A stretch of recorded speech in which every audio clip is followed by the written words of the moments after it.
নাম পাগলি তোমার সঙ্গে, লিখেছেন শ্রী জয় গোস্বামী। কবিতাটির নাম পাঁচালী দম্পতি কথা।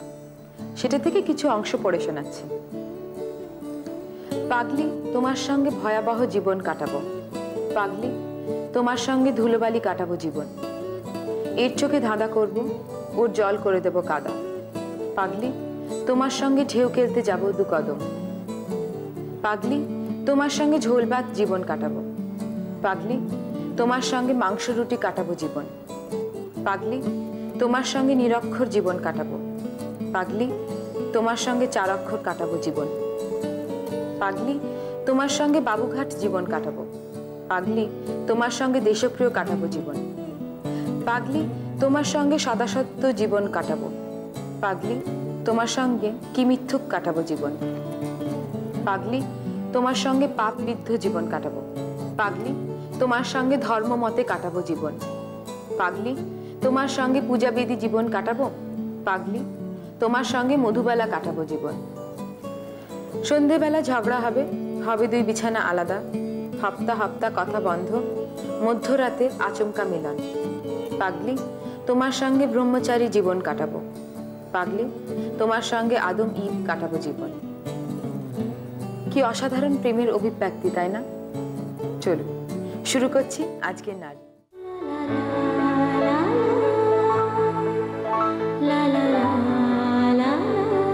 নমস্কার, নারীর কমেডিকা নিয়ে এসেছি আপনাদের জন্য ফ্যাশন সেগমেন্ট। একটা সাধারণ টি শার্ট, তাকে একটা ডিজাইনার এলিমেন্ট কি দেওয়া যায় না? আমাদের চারিপাশে ছড়িয়ে থাকা অনেক সাধারণ জিনিস কি আমরা করে তুলতে পারি অনেক অসাধারণ, সৃষ্টি করতে পারি একটা আকর্ষণীয় পোশাক একটা খুব সাধারণ পোশাক থেকে। কি করে করব, কি করে সেটা সম্ভব হবে? আসুন আজকের অতিথির সঙ্গে কথা বলা যাক। মৃত্তিকা বোস, নমস্কার মৃত্তিকা দি। আচ্ছা, এই টি শার্টটাকে আমরা একটি আকর্ষণীয় রূপ দেব, তাই তো? কি করে দেব? দেখো, আমরা এটা মাঠে ঘাটে প্রত্যেকটা দোকান বাজারে এরকম টি শার্ট তো আমরা সবসময় পাই, নতুন plain self colour T shirt আমরা বেছে নেব। কিন্তু আমরা যদি এখন ডিজাইনার ওয়্যারের খোঁজে যে আমাদের প্রচুর পয়সা লাগবে, সেগুলো সবসময় অ্যাফোর্ড করা যাবে না, আবার সবসময় সেগুলো আমাদের ভালো নাও লাগতে পারে। আমরা ছোট ছোট খুব সাধারণ জিনিস যেগুলো বাড়িতেই রয়েছে সেগুলো দিয়ে আমরা একটু চেষ্টা করি এটাকে একটু বাড়িতে। আমাদের অনেক সাধারণ জিনিসই তো হাতের কাছে থাকে, যেটা আমাদের চোখে পড়ে কিন্তু আমাদের নজর এড়িয়ে যায়। তো সেরকম জিনিসগুলো কি একটু যদি দর্শক বন্ধুদের বলেন? ধরো তোমরা সব জামা কাপড় পরো, তার যে ছাঁটগুলো বাচ্চা সেগুলো কিন্তু তোমরা ফিরেও দেখো না, ফেলে দাও। সেগুলো যদি একটু জমিয়ে রাখো। আর বাটনস তো সকলের বাড়িতেই আছে, সাদা লাল ইত্যাদি, ছুঁচ সুতো। আর তো আমার বেসিক আর কিছুই লাগছে না। আর কি লাগছে? আর একটু আইডিয়া, যাতে নিজের যেটা আমরা কল্পনা শক্তি থেকে আরেকটু সুন্দর করে তুলতে পারো। এখন এই অ্যাপ্লিক ব্যাপারটা, এই যে দেখো, এইটা একটা ওয়াল হ্যাঙ্গিং ছিল উড়িষ্যার পিপলি থেকে। কিন্তু আমার মনে হলো সেটাকে একটা স্কার্ট করলে কি সুন্দর হয়, and it turned out to be খুব সুন্দর দেখতে হয়েছে। সেই রকম আমরা চেষ্টা করি। আর এগুলো কি এই প্রত্যেকটা মাছ কি আপনি ওই কাপড়ের ছাঁট থেকে বানিয়েছি, নানা রকম প্রিন্টেড মিক্স অ্যান্ড ম্যাচ করে। হ্যাঁ, এবারে আমরা চেষ্টা করবো এই রকম করে যদি আমরা এই টি শার্টটাকে একটু একটা ডিজাইনার টাচ দিতে পারি। আচ্ছা, তাহলে আমরা কি করব? আমরা এই যে একটা ছোট অ্যাপ্লিক বানানো কিন্তু খুব সোজা। তুমি কাঁচি নাও, তোমার ছাট কাপড় থেকে কাটো একটু মাপ করে।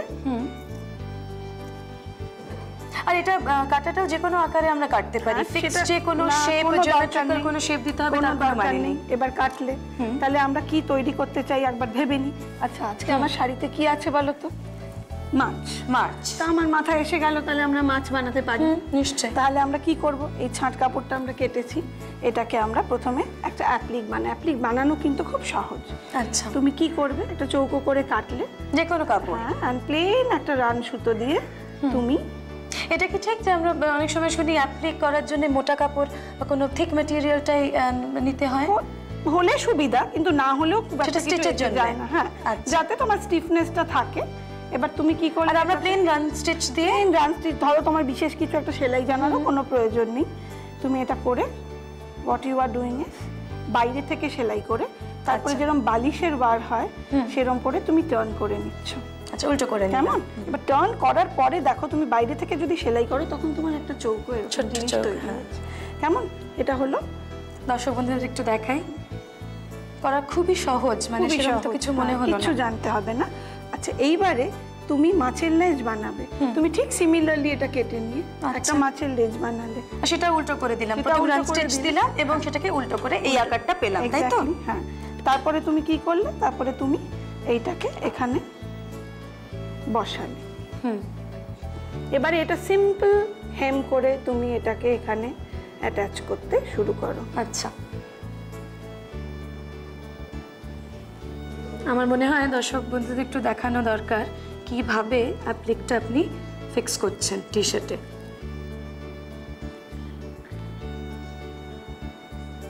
প্লেন হেম স্টিচ দিচ্ছি আর অন্য কিছু না, তাই তো? কিছু না, এরকম করে তুমি চারপাশটা স্টিচ করে দিই।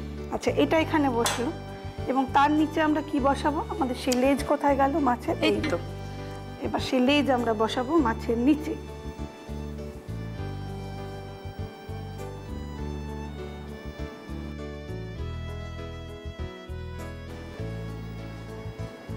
বাহ, একটা কোণে স্টিচ করে দিলাম, লেজের একটা কোণ। আলটিমেটলি আমরা পুরোটাই করতাম, কিন্তু এখন আমরা দেখাচ্ছি যে কিরকম করে আমরা বসাবো। হ্যাঁ, মোটামুটি আমাদের দর্শক বন্ধুরা তো একটা আইডিয়া পেয়ে গেলেন। This is one part. এবার তারপরে আমরা কি করলাম, তারপরে আমরা আরেক রকমের কাপড় নিলাম। আচ্ছা, আমরা কোনো অন্য ধরনের কাপড় নিতে পারি এবারে তো? আমরা একটা অন্য রঙের, মানে কন্ট্রাস্ট কালার। হ্যাঁ, সেটাকে আমরা এবার এখানে লাগাবো। সেটা আমরা লাগাচ্ছি এইভাবে, আমরা আলটিমেটলি সেলাই করব। আচ্ছা, আপাতত একটা বারপিন দিয়ে ফিক্স করে রাখলাম, যাতে কোন জায়গাটাতে লাগানো হবে সেটা এইবারে থাকে আমরা কি ফিক্স। করব দেখো, তারপরে আমরা মাছ তো এমনি হলে হবে না, হ্যাঁ। মাছের তো চোখ চাই। তখন আমরা কি করব, একদম নরমাল প্লেন বাটনস হিসেবে ইউজ করছেন একটা আপনি। কালো বোতাম বাহ, আর একটা সাদা বোতাম দিলাম। এবার আমার দুটো বড় মাছ হয়ে গেল, কেমন? এবার সেই দুটো মাছের পরে আমরা খুঁজবো কোথাও থেকে আমরা আরো কিছু মাছ টাচ করতে পারি কিনা ছোট, যেটা দিয়েও তো করা যায়। আলটিমেটলি, হ্যাঁ এটা দিয়ে করা যায়। বা এটা কিন্তু খারাপ লাগবে না, এটা মনে হয় হলুদ টি শার্টের উপর আরো বেশি খুলবে। সেটাও হতে পারে, এনি ওয়ান অফ দিস আমরা একটা চুজ করব, সেটা আমাদের যেটা ভালো লাগবে সেটা আমরা ছোট ছোট মাছ আমরা এখানে আর একটু বসাবো, আচ্ছা, যাতে আমাদের ফাইনালি জিনিসটা হয় কিরম জানো, দেখো। বাহ, হাউ ডু ইউ বিউটিফুল, অপূর্ব দিদি। আচ্ছা, আমরা তো দেখলাম অ্যাপ্লিক ওয়ার্ক কি করে করা যায় আমাদের সাধারণ জিনিসপত্র দিয়ে। এবার আমরা যদি একটু অন্য ধরনের ডেকোরেশন করতে চাই, সেটা কি করে সম্ভব হবে? খুব সুন্দর, তুমি একটুখানি সুতো দিয়ে একটু এমব্রয়ডারি করতে পারো, কিংবা একটা কিছু ব্রাশ দিয়ে তুমি একটুখানি এখানে একটু জল করে দিলে, ধরো সুন্দর লাগলো। জল মানে আমরা ওয়েভস করতে পারি সুতো দিয়ে, সুন্দর লাগলো।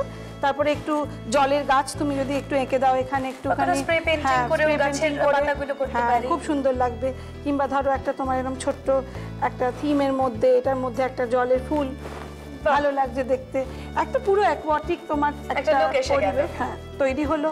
বা তুমি যদি একটু সিকোয়েন্স বসাও, তাহলে একটু শিমার করবে, তাহলে তোমার পার্টি ওয়্যার হয়ে গেল, অনুষ্ঠানে পরে যেতে পারি আমরা।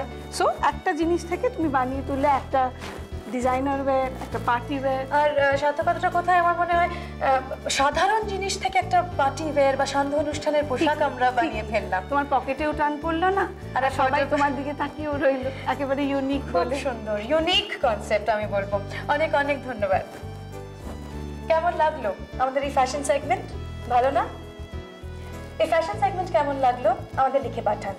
আজ তাহলে ফ্যাশন সেগমেন্ট এখানেই শেষ করি। নমস্কার।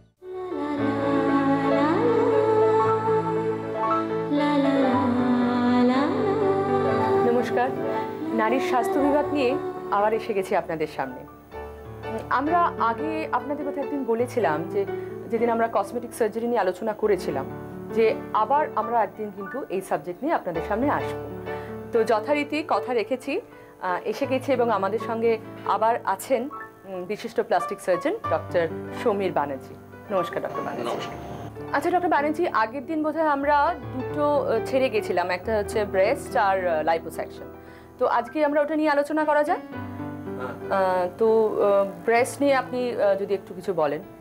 ব্রেস্টে অনেক ধরনের সার্জারির জন্য আমাদের কাছে মহিলারা আসেন।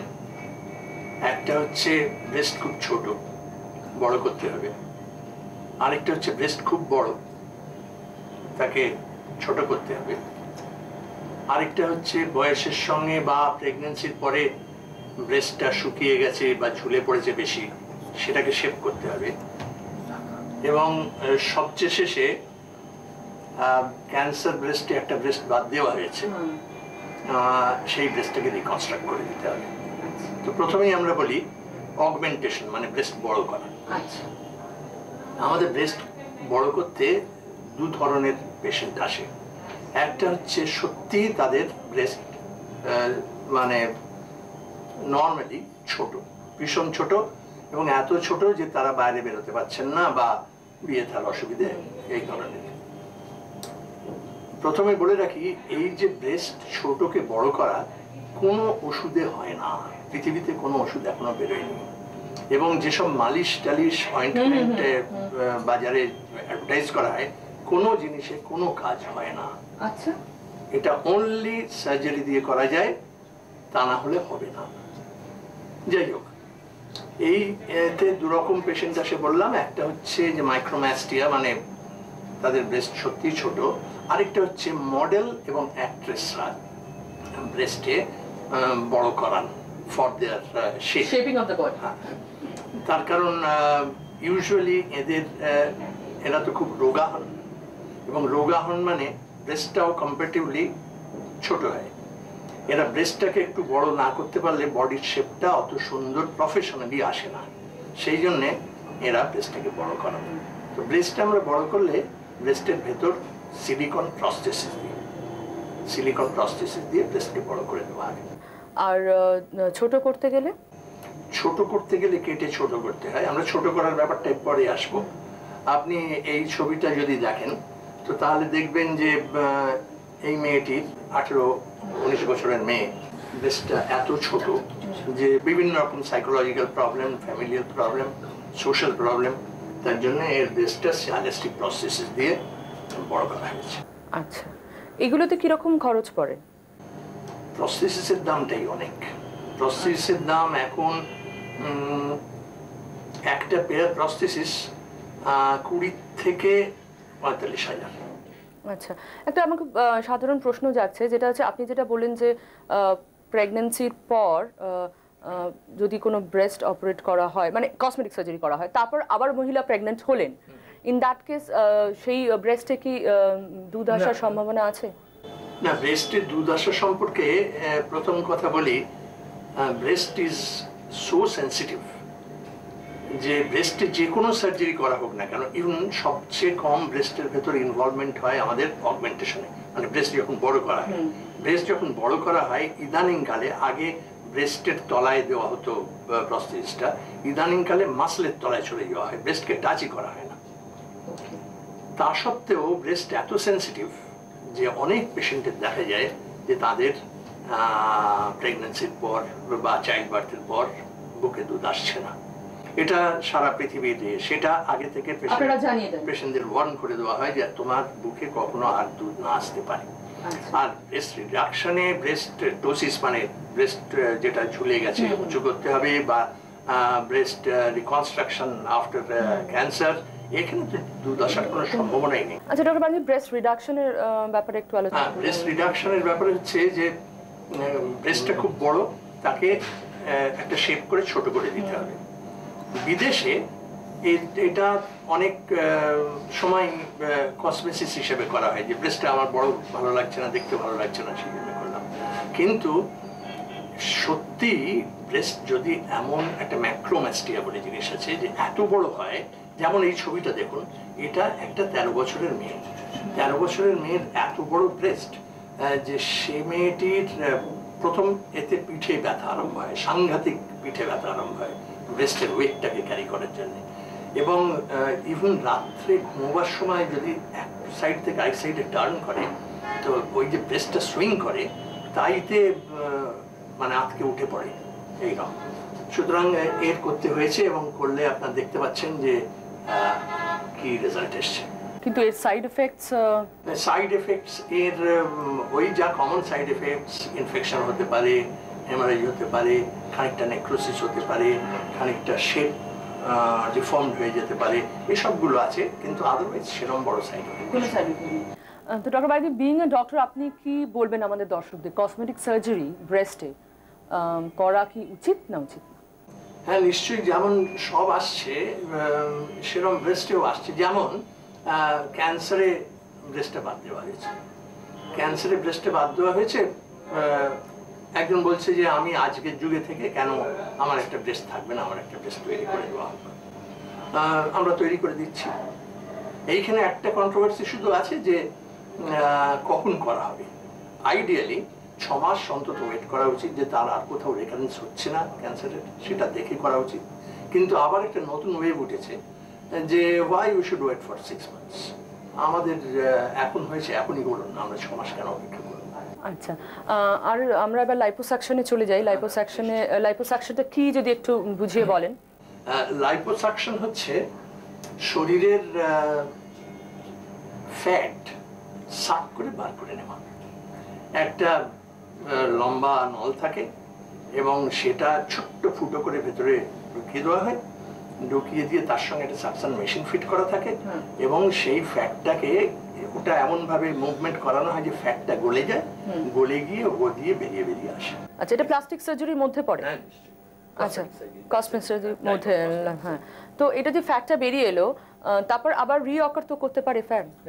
ইউজুয়ালি খুব বেশি রিঅকার করে না। তার কারণ ওই যে সেলগুলো থেকে ফ্যাটটা গ্রো করবে, আমাদের ধাক্কাধাক্কিতে ফ্যাটটা যে গলিয়েছি এবং ভেতরে যে ছেঁড়া পড়া হয়েছে তাতে ওই সেলগুলো নষ্ট হয়ে যায়, সুতরাং খুব বেশি রিঅকার করে না। আচ্ছা, তাতে মানে কোনো সাইড এফেক্টস আছে কি লাইপোসাকশন হলে? মানে এটা শোনা যায় যে লাইপোসাকশন করা উচিত না, ভালো নয় শরীরের পক্ষে, এরকম কি কোনো? তা নয়, লাইপোসাকশন ডেফিনেটলি করা যায়, বিশেষ কোনো সাইড এফেক্ট নেই। It's a very simple procedure. খুব বেশি অ্যানাস্থেসিয়া লাগে না, সময় খুব বেশি লাগে না, স্টে লাগে না, করে দিয়ে চলে আসা যায়।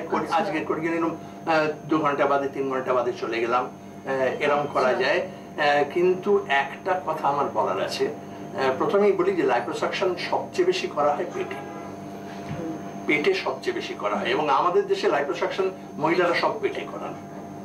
এছাড়াও লাইপোসাকশনের এরিয়াগুলো, এক হচ্ছে বাটাক, 2 হচ্ছে back of Thai, back of arm. ওদের দেশে এই সাবমেন্টাল ফ্যাট, হ্যাঁ, এই ফ্যাটগুলো, এইগুলো সাক করা ওদের দেশে খুবই চলছে। কিন্তু আমাদের দেশে মোটামুটি রেস্ট্রিক্টেড, এসব এর জন্য বিশেষ পেশেন্ট আসে না। কিন্তু আমাদের দেশের সাধারণ মহিলারা যেরকম, তাতে যতখানি লার্জ অ্যাবডোমেন থাকে, এটা শুধুমাত্র ফ্যাটের জন্য নয়, এর মাসেলটাও লুজ হয়ে গেছে অনেকটা। এটাই কিন্তু লাইপোসাকশনে অত ভালো রেজাল্ট পাওয়া যায় না। এখানে করতে হলে একেবারে ওপেন করে মাসেলকে টাইট করে পেটটাকে শেপ করে ফ্যাট বাদ দিয়ে একদম অপারেশন করতে হয়। সেটা কিন্তু বড় অপারেশন, তাকে বলে অ্যাবডোমিনোপ্লাস্টি। তাতে থাকতে হয়, নার্সিং হোমে বা হাসপাতালে থাকতে হয় এবং হিল করতে সময় লাগে একটু, মানে একটা শিডিউল যেরকম অ্যাবডোমিনাল অপারেশনে হয় অলমোস্ট সেরকম। আপনি কি সাজেস্ট করেন লাইপোসাকশন করা উচিত? হ্যাঁ, নিশ্চয়ই। না এক্সারসাইজ করে মেদ কমানো, কোনটা বেশি প্রেফার করবেন? এক্সারসাইজ এন্ড ডায়েটের কোনো রকম অল্টারনেটিভ নেই। প্রথমেই এক্সারসাইজ ডায়েট করতে হবে, এই করে একদম চর্বি জমতেই দেবে না, যদি হয় তো তাহলে তাকে কমাতে হবে। একান্ত যখন কোনো রকম ভাবে হচ্ছে না, then only one can come for this things. আর আমি তো আবার বলছি যে আমাদের দেশের মহিলাদের, আমার এক্সপিরিয়েন্সে আমার মনে হয় লাইপোসাকশন খুব বেশি এফেক্টিভ হয় না ওদের দেশের মেয়েদের মতন। তবুও আমরা করছি, কিন্তু আদার অল্টারনেটিভ অ্যাবডোমিনোপ্লাস্টিটা একটু বড় প্রসিডিওর, সেই জন্য চট করে সকলে সেটাই যেতে চান না, বলেন আমার লাইপোসাকশন করে দিন, যতটুকু হয় আমরা দেখব। সেই হিসেবে লাইপোসাকশন চলছে এবং এটা গ্র্যাজুয়ালি ভীষণ পপুলার হয়ে যাবে, ভীষণ পপুলার। হ্যাঁ, কারণ মহিলারা এখন অনেক বেশি conscious body. Liposuction, baggy lid, nose job তো আছে, ব্রেস্ট কন্টুরিং, এই যে এগুলোকে আমাদের ইয়েতে বলা হয় body sculpture, surgery for sculpturing the body. এইটার ডিমান্ড আস্তে আস্তে আসছে এবং ডেফিনেটলি ইকোনমিকের উপর নির্ভর করে। অনেক ধন্যবাদ ডক্টর ব্যানার্জি, আপনার এত ব্যস্ততার মধ্যেও আপনি এখানে এসে অনেকটা সময় ব্যয় করলেন। ডক্টর ব্যানার্জির সঙ্গে এই কসমেটিক সার্জারি নিয়ে, মেনলি ব্রেস্ট আর লাইপোসাকশন নিয়ে আমাদের আলোচনাটা আজকে এখানেই শেষ করছি। আলোচনা নিশ্চয়ই শুনেছেন। এছাড়াও যদি আপনাদের কোনো প্রশ্ন থাকে তাহলে আমি তো রইলাম, আমাকে চিঠি লিখে জানান, আর চিঠিতে আমার নাম দিতে ভুলবেন না। আমার নামটা মনে আছে তো? দেবছেন। নমস্কার।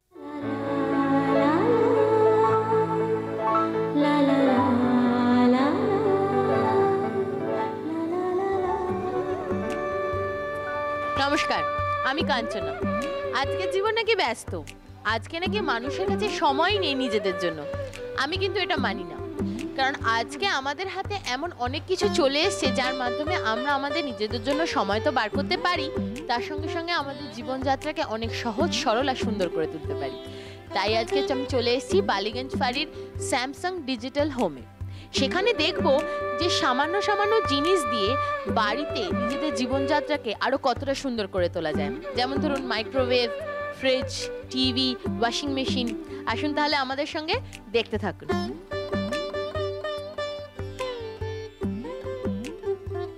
যেহেতু আমাদের এই অনুষ্ঠানটি মূলত নারী কেন্দ্রিক, সুতরাং নারীদের কথা যদি প্রথমেই আমি চিন্তা না করি তারা ভীষণ রেগে যাবে। তাই প্রথমেই তাদের কথা চিন্তা করে আমি নিয়ে এসেছি রঞ্জিতাকে। হ্যালো রঞ্জিতা।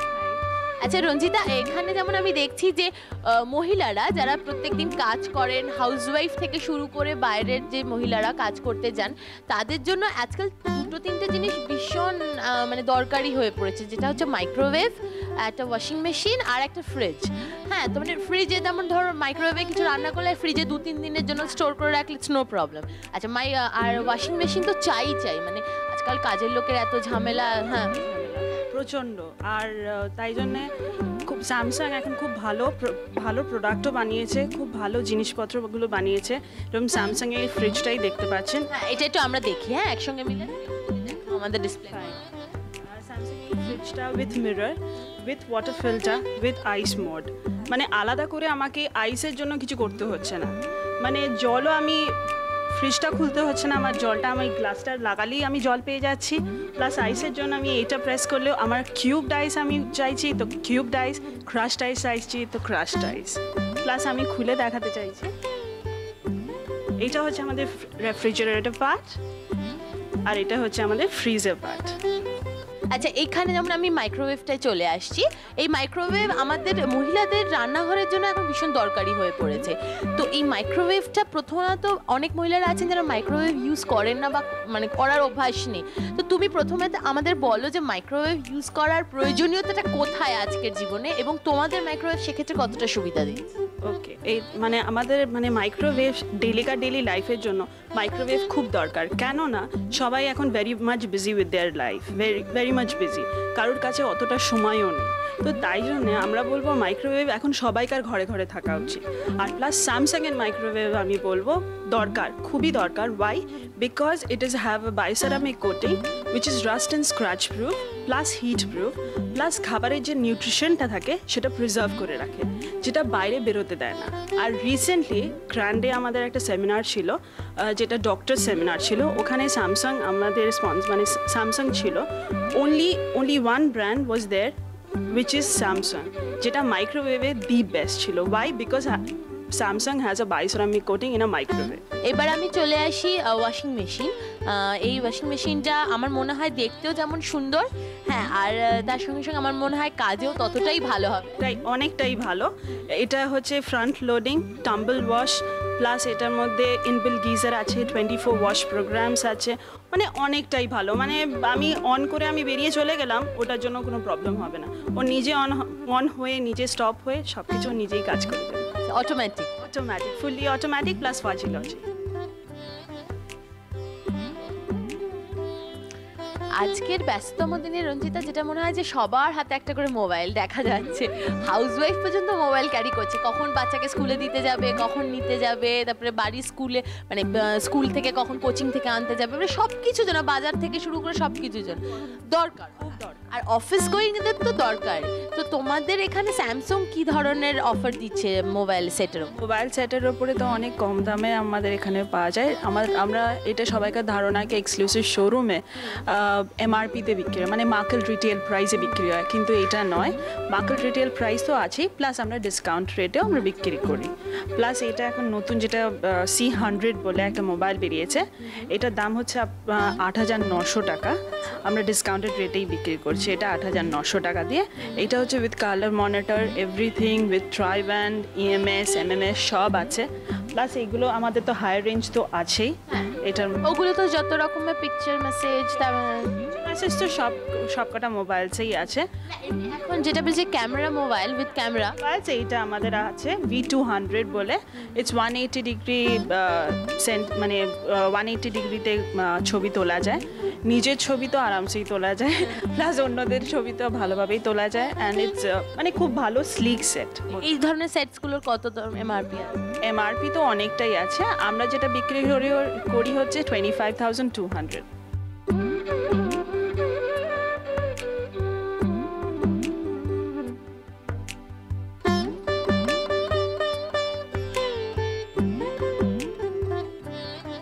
তাহলে নারী তো আপনারা প্রত্যেক দিনই দেখেন, কিন্তু এরকম একটা হোম থিয়েটারে যদি নারী দেখেন তার মনে হয় মজাটা আলাদাই হবে। আমার তো ভীষণ ভালো লাগছে, সুতরাং আমি যতক্ষণ থাকবো এখানে নারীর পুরোটা দেখে তারপরে যাব। রঞ্জিতা, প্রধানত আমার এটা জানতে ইচ্ছে করছে যে আমাদের দৈনন্দিন জীবনে একটা ব্যাপার খুব দেখা যায় যে আর কিছু হোক না হোক টিভিটা আমাদের চাই। আসলে মানুষ এত বন্ধুহীন হয়ে পড়ছে আস্তে আস্তে যে টিভি ছাড়া তাদের দিনটাই চলে না। তোমাদের এখানে এই টিভিটা দেখে আমার মনে হয় যে সকলেরই মনে প্রশ্ন উঠতে পারে যে এত সুন্দর পিকচার, এত ক্লিয়ার পিকচার, এর রহস্যটা কি, এটা যদি তুমি বলো। এটা হচ্ছে 43 ইঞ্চেস প্রজেকশন টিভি। আমাদের 43 আছে, 54 আছে। এটা প্রজেকশন টিভি বলতে পারো। আর একটা আছে প্লাজমা, ওটা ওয়াল হ্যাঙ্গিং আছে, ওয়াল হ্যাঙ্গিং করা যায়। ওইটার সাইজ ফ্ল্যাট স্ক্রিনের, যেটা একদম ফ্ল্যাট স্ক্রিন উইচ ইজ হ্যাঙ্গেবল। ওটা হচ্ছে ইঞ্চি হচ্ছে 54 ইঞ্চেস। আর একটা আছে 63 ইঞ্চেস। প্লাস এগুলোর মানে পিকচারটা খুব সুন্দর, খুব ফাইন, প্লাস এটা 100 হার্টজের হয়। রঞ্জিতা, এই ধরনের যে ফ্ল্যাট স্ক্রিন টিভিগুলো, সেগুলো আমরা যে দৈনন্দিন জীবনে যে টিভিগুলো দেখে থাকি তার থেকে কতটা আলাদা এবং চোখের পক্ষে কতটা উপকারী? প্রজেকশন টিভিতে যত বড় ঘর হবে তত তুমি ভালো দেখতে পারবে, কিন্তু একটা ছোট ঘরে তুমি যদি প্রজেকশন লাগাও তাহলে ওটা তোমার চোখে এফেক্ট করবে, মানে ভালো পিকচারটা দেখতে পারবে না। এইসব প্রজেকশন টিভি একটু দূর থেকে দেখলেই ভাল লাগবে তোমাদের।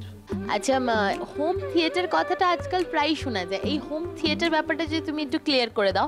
আর এখানে আমি দেখতে পাচ্ছি অনেক ধরনের মিউজিক সিস্টেমস আছে, সে সম্পর্কে কিছু বলো, কারণ আমি খুব শিগগিরই না একটা মিউজিক সিস্টেম কিনবো, তুমি যদি আমাকে একটু হেল্প করো। আমাদের অনেক রকমের সিস্টেমস আছে। একটা হচ্ছে হোম থিয়েটার, সেটা হচ্ছে 5 CD changer, it's a DVD player, আর ওটা হচ্ছে 5000 ওয়াটের। আর একটা আছে সেটা হচ্ছে সিঙ্গল DVD, আর ওটার মধ্যে তোমার 6 স্পিকার্স আছে, প্লাস আছে আমাদের অনেক রকম 1000 ওয়াট আছে, তোমার 1300 ওয়াট আছে, 1700 ওয়াট আছে, 2800 ওয়াটের আছে। 3 CD changer with VCD, DVD compatible বা VCD কম্প্যাটেবল, তুমি যেটা চুজ করতে চাও ইউ ক্যান। অনেক ধন্যবাদ রঞ্জিতা। আমার মনে হয় এখানে আসলে মানুষের জীবনের সর্বক্ষেত্রে তো লাক্সারি একটা হয় না, কিন্তু কিছুটা মানুষ নিজের লাইফে কমফর্ট আনতে পারে, সেটা মনে হয় তোমরা দিতে পারো। অফকোর্স, একদম, মানে বাড়ির সব জিনিস এখান থেকেই নেওয়া যায়। তাহলে আর দেরি না, যে সকল নারীরা নিজেদের পকেট মানি জমিয়ে বেশ অনেক মোটা টাকার অঙ্ক জমিয়ে ফেলেছেন ব্যাংকে, তারা চটপট চলে আসুন এখান থেকে, বাড়ির জন্য অনেক কিছু কিনুন আর নিজের জীবনটাকে সহজ সরল আর সুন্দর করে তুলুন। আজকের মতন চলি, নমস্কার, ভালো থাকবেন।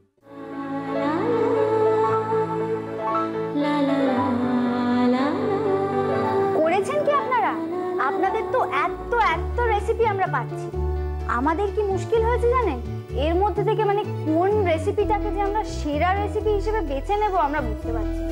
কি করব বলুন, একটা রেসিপিকে তো সেরা হতেই হবে। আর আজকের ওরকমই একটা সেরা রেসিপি আপনাদের কাছে আমরা এনেছি। রেসিপিটার নাম কি বলুন তো? পোস্ত কাটলি। নাম শুনেছেন? আমিও কোনোদিন শুনিনি, আজকেই প্রথম শুনলাম।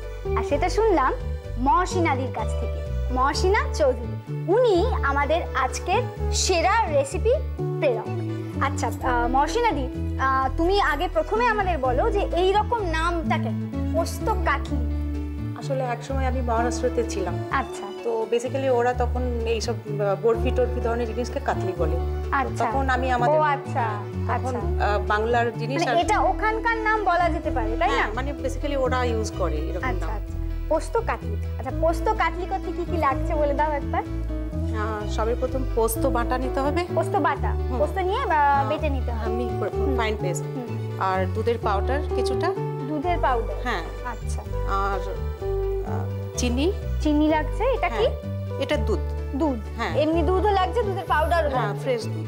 আচ্ছা, এটা এটা ঘি। হ্যাঁ, এটা এলাচ পাউডার। এলাচ পাউডার, আর তোমার এই লাগছে কাজু বাদাম কিশমিশ। হ্যাঁ, আর তবক এ দুটো সাজাবার জন্য। প্রথমে এটা ঢেলে দিই। ও আচ্ছা, তেল টেল কিচ্ছু লাগছে না, না? পোস্তটাই খালি দেওয়া হলো। আচ্ছা, এই পোস্ত খালি বাটা আছে তো, মানে এর মধ্যে আর কিছু অন্য নুন টুন কিছু দেওয়া নেই? এটা যেন বাটার সময় এটা খেয়াল রাখতে হবে যেন সাদা রঙের হয়। কতটা পোস্ত আছে? এটা 100 গ্রাম। 100 গ্রাম মতন পোস্ত আছে। হ্যাঁ। চিনি তুমি বেশ অনেকটা দিলে দেখলাম। চিনি 1.5 কাপ। 1.5 কাপ মতো।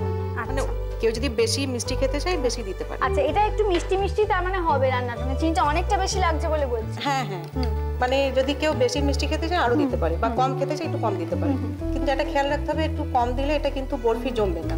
আচ্ছা আচ্ছা, মানে বেশি দেওয়াটাই ঠিকঠাক। আমি একটু এটা গুলে দিচ্ছি, কেননা এটা তাহলে ওই যে দুধের যে গুঁড়োটা যেটা বলেছিলে ওটা গুলে দিতে হবে। ফ্রেশ দুধের সঙ্গে এটা আমি একটু গুলে দিচ্ছি। আচ্ছা, এই দুধ তুমি তো এমনিও দুধ ইউজ করছো দেখলাম, ফ্রেশ দুধ, তার সঙ্গে দুধের গুঁড়োটা কেন? এটা তাড়াতাড়ি মানে জমার জন্য এটা ভালো। হ্যাঁ। এমনি যে দুধ গুঁড়ো পাওয়া যায় সেই হিসাবই তো এটা? এটা জায়গায় তুমি খোয়া ইউজ করতে পারো, হ্যাঁ কন্ডেন্স মিল্ক ইউজ করতে পারো, মানে এই ধরনের মানে গাঢ় মানে যেটা গাঢ় যেটা সেই ধরনের কিছু ব্যবহার করলে জমতে সুবিধা হবে। খুব তাড়াতাড়ি তাহলে ওটা জমে যাবে। এটা 3 চামচ মতো ঘি দিচ্ছি। হ্যাঁ, যে কেউ বেশি খেলে বেশিও দিতে পারে। আচ্ছা, এই যে গুঁড়ো দুধ দিলে এটা কতটা দিলে গো? এটা আমি এখানে 50 গ্রাম মতো দিয়েছি, এটা তুমি বাড়াতে পারো। আচ্ছা, এটা বাড়াতে পারো। হ্যাঁ।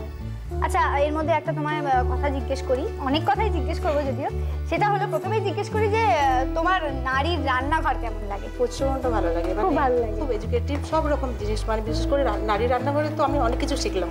অনেক কিছু শিখেছো না? প্রথম থেকে দেখছো? হ্যাঁ, মোটামুটি দেখছি, মানে হঠাৎ একদিন খুলে দেখছি কি আলফা বাংলা নারীর প্রোগ্রাম, তখন থেকে মিস করিনি। আচ্ছা, কাজ না পড়লে মিস করি। এটা মোটামুটি কতক্ষণ ভাজা ভাজা করতে হবে? এটা দেখো 15 মিনিট মতো মধ্যে হয়ে যাবে, কিন্তু এটা আরেকটা জিনিস আছে, এটা না যখন দেখবে গোল হয়ে একদম এক জায়গায় এরকম নাড়ু মতো হয়ে যাচ্ছে, ও আচ্ছা, আর ঘি মানে শুকিয়ে যাবে অনেকটা, আর ঘি ছাড়বে এই কড়াই থেকে, না সাইড সাইড থেকে ছাড়বে ঘি, তখন বুঝবে এটা হয়ে গেছে। মানে এটা যদি কেউ খোয়া দিতে চায় দিতে পারে, মানে সেটা কোনটার বদলে? মিল্ক পাউডারের বদলে। মিল্ক পাউডারের বদলে যদি খোয়া দিতে ওতে একটু টাইম, স্বাদের কি টাইমের কি বলছো? একটু টাইম তাড়াতাড়ি থাকলে মিল্ক পাউডারই ভালো। আচ্ছা, আর যদি জমার পক্ষে সুবিধা হয়। হ্যাঁ, আর যদি অনেক টাইম নিয়ে বানাতে চাও খোয়া টয়ে ঠিক আছে। আচ্ছা, ওটাতে কি স্বাদের কোনো পরিবর্তন? না না, স্বাদের কোনো সেরকম কিছু পরিবর্তন। আর একটু লাগবে 2-1 মিনিট হয়ে যাচ্ছে। অনেকটাই হয়ে এসছে। আচ্ছা, পোস্ত বাটার সময় একটা জিনিস খেয়াল রাখতে হবে, যেটা যেন সাদা, পেস্টটা যেন সাদা থাকে, না তো রংটা একদম কালচে কালচে হয়ে যায়। আচ্ছা আচ্ছা, আর এটা সাদা থাকতে হবে। আর পেস্টের সময় তো একটা পাথরের শিল নোড়াতে পিছলেই ভালো বেশি। আচ্ছা, তাতে বোধহয় ওই কালো ব্যাপার যেটা তুমি বলছো না হলে ভালো, সেটা হয় না। আচ্ছা, তুমি এই মানে রান্না শিখেছো কার কাছ থেকে? শখে করেছো, কিন্তু শিখেছো কোথা থেকে? এটা মানে এটা না, তুমি এমনি রান্নাই মোটামুটি, হ্যাঁ কিছু জানতাম না, ওই বিয়ের পর শ্বশুরবাড়ি থেকে। শ্বশুরবাড়িতেও না, এরকম বন্ধু বান্ধবদের সঙ্গে বই পড়ে, আচ্ছা, টিভি দেখে, তোমাদের মতো এই নারীর এরকম প্রোগ্রাম আরো দেখে। আচ্ছা আচ্ছা, বই পড়ে টিভি দেখেই তোমার শেখা। হ্যাঁ, এইসব আর কি। এরপর কি করবে? এটা বাস প্লেটে এখন জমতে দেবো, এটা ও সেট আচ্ছা করতে আচ্ছা দেবো। আচ্ছা আচ্ছা। ও মানে রান্নাটা খুব তাড়াতাড়ি হয়ে গেল, কিন্তু খুব সহজেই হয়ে গেল। মানে এটা জমতে দেওয়া, তার উপর আমার মনে হয় কাজু কিশমিশটা দিয়ে দেওয়া। তবক দিয়ে দেবো, তবক আর কাজু, আর যেরকম শেপে তোমরা কাটতে চাও বা আমি যেরকম সেরকম কেটে। হালুয়া যেটাকে বলা হ্যাঁ, যায় হ্যাঁ। তুমি বলছিলে। মানে একটা গোল করে রেখে দিলে হালুয়ার মতো হয়ে গেল, আর তুমি শেপে কাটলে তো বরফি হয়ে গেল। হ্যাঁ, এটা নাড়ুর মতো করা যায়, যেরকম শেপটা নিজের ইচ্ছা মতো। এটাতে এটা আমার মনে হয় মিষ্টি মিষ্টি খেতেই ভালো লাগবে, মিষ্টি প্রিপারেশন মতো। এবার কিন্তু হয়ে গেছে, এটা আমি গ্যাসটা বন্ধ করে দিচ্ছি। এই প্লেটের মধ্যে আমি একটু ঘি লাগিয়ে দেবো।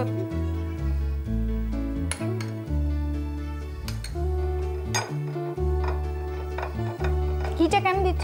এটা লাগবে না তাহলে, মানে এই যে আমি কাতলিগুলো করবো, ওটা ইজিলি বেরিয়ে লেগে যাবে না, ভিতরে আটকে যাবে না। না।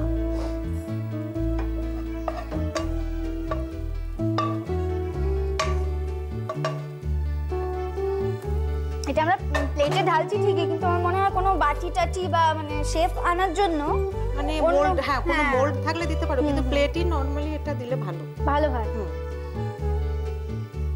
এটা কিসের সাথে খেতে ভালো লাগে? শুধুই খেতে ভালো লাগে না? মিষ্টি জায়গা দেবে, যখন কাউকে মিষ্টি মিষ্টি তোমার দেওয়ার থাকে তখন দেবে। হ্যাঁ। এটা বোধহয় হয়ে গেছে না গো, মানে মনে বেশ হচ্ছে, জমে হ্যাঁ, এসছে। জমে গেছে। এইগুলো কি দেবে এবার? এখন এটা, হ্যাঁ আগে আমি না তবকটা এর উপরে দিব। আচ্ছা, টবকটা আগে দিতে হবে।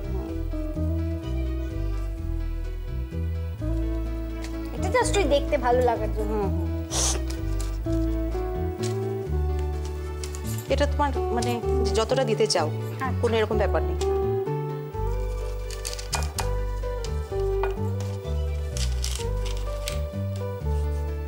এখন আমি ড্রাই ফ্রুটস দিয়ে দেবো উপরে, মানে এই কাজু কিশমিশ যেগুলো, ওটা তুমি যা ইচ্ছা আরো কিছু দিতে পারো। আমি এখানে কাজু কিশমিশ দিচ্ছি আর বাদাম, ছোট কাজু ছোট, কিশমিশের বাদাম। আর কি দেওয়া যায় বলো তো? মানে পেস্তা, আরো যত রকম এরকম আর কি ড্রাই ফ্রুটস পাওয়া যায়, যা ইচ্ছা যার যেটা খুশি। নারকেল, শুকনো নারকেল থাকলে পিসেস করে করে, টুকরো টুকরো করে।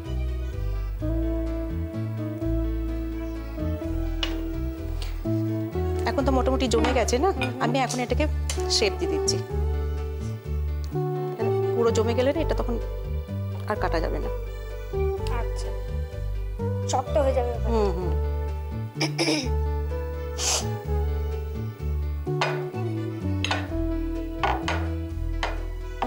বাস হালকা করে দাগ দিয়ে রাখলে পরে ভাঙা যাবে এটা। মানে খুব কম উপকরণ লাগে আর খুব তাড়াতাড়ি হয়ে যায় রান্না। হ্যাঁ, খুব টেস্টিও হয় সঙ্গে সঙ্গে।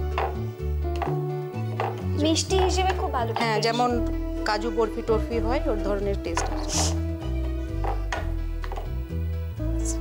একটু টেস্ট করে দেখি। হ্যাঁ,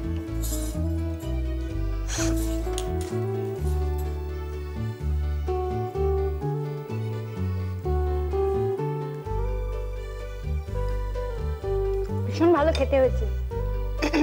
তুমি যে বলছিলে খুব ভালো জমার ব্যাপারটা, খুব ভালো জমে গেছে। পোস্ত কাটলি করতে লাগছে পোস্ত বাটা, মিল্ক পাউডার, চিনি, ড্রাই ফ্রুট, ছোট এলাচ পাউডার, ঘি, দুধ এবং তবক। পাত্রে পোস্ত বাটা, চিনি, দুধ ও দুধের গুঁড়ো গুলে দিন। এবার ওতে ঘি দিয়ে রান্না করতে থাকুন। ঘন হয়ে এলে একটি পাত্রে ঘি মাখিয়ে মিশ্রণটি ঢেলে দিন। জমে গেলে এর উপরে তবক, কাজু ও কিশমিশ দিন। ছুরি দিয়ে কেটে বিভিন্ন আকার দিন। আপনাদের সাথে মনামির আবার দেখা হবে পরের দিন নতুন রকমের নতুন রান্না।